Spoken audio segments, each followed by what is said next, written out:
Jeudi 18 mai, une délégation des Césaires Hauts-de-France et Île-de-France s'est rendue au port d'Anvers dans le cadre de leur travail commun sur le futur canal Seine-Nord Europe. Les trois présidents des Césaires Hauts-de-France, Île-de-France et Normandie ont décidé de créer un groupe de travail inter-Césaires afin de voir ensemble les retombées économiques dans l'intérêt de nos territoires pour les trois régions. Nous avons mis l'accent sur la relation entre le canal Seine-Nord Europe, l'ESCO et tout ce qui concerne le fluvial dans nos trois régions. À la fin de l'année, nous rendrons les trois Césaires ensemble un avis afin de conforter cette position et de mettre en avant les points précis favorables à nos trois régions.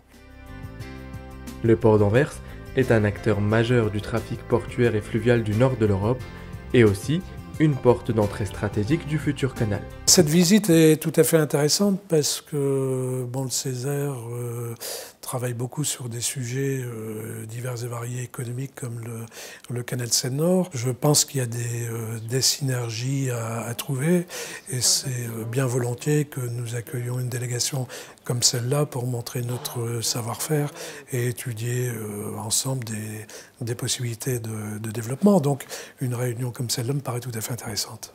Durant la visite, Marc Delbecq et sa collaboratrice Anne Damen ont présenté l'organisation et le fonctionnement de la chaîne portuaire, logistique et fluviale développée au départ du port d'Anvers vers l'ensemble des équipements et des territoires intérieurs. Et nous allons commencer dans la partie la plus ancienne et suivre en fait l'histoire.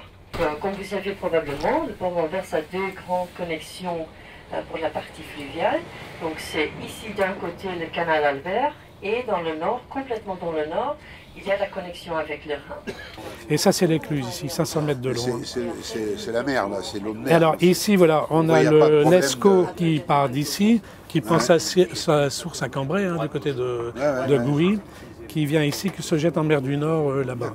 Ici, là, sur le port, on est à 80 km à l'intérieur des terres. Nous avons un port qui a développé une logistique extrêmement importante.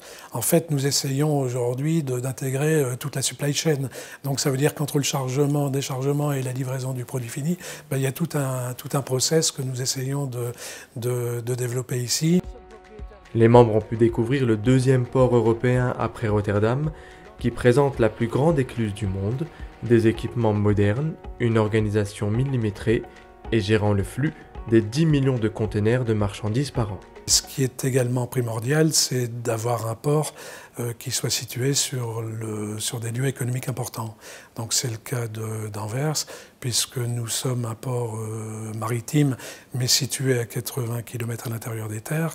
Et donc nous avons un équilibre entre le chargement et le déchargement de marchandises qui intéresse tout à fait les compagnies maritimes.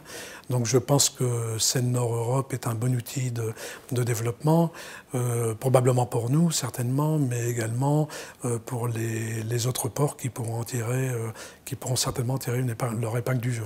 L'autorité portuaire représente 1600 salariés, 61 400 jobs directs au niveau du port, 88 000 indirects et le total de l'emploi 149 714. Retour au siège du port pour participer à un atelier de travail avec Marianne Belen, chargée de l'intermodalité et des Interlandes. Je pense que Seine-Nord peut être un excellent outil de développement économique pour les entreprises françaises et également pour les entreprises donc, de notre Interland. Je pense que le canal est un outil, mais derrière ça, en fait, c'est l'économie qui mène le projet. Le futur canal Seine-Nord Europe, en créant une liaison grand gabarit entre la Seine et l'Escaut, ouvre de nouvelles perspectives de développement pour l'ensemble des acteurs de la chaîne fluviale, portuaire, logistique et économique de l'axe Seine-Escaut, du Havre à Anvers, ainsi que pour les territoires desservis. Bien que nous sommes en compétition, puisque comme je disais tout à l'heure, chaque port a sa position à développer, et il me paraît intéressant effectivement de trouver des synergies. Et on le voit aujourd'hui, certains ports se développent plutôt sur telle ou telle activité, parce que l'économie de la région est basée sur telle activité. Les régions Hauts-de-France, Normandie et Île-de-France sont directement concernés par la réalisation de cette infrastructure d'envergure européenne. Au-delà de la question du fret, le canal représente également pour ces dernières un enjeu et un outil de compétitivité et de développement économique.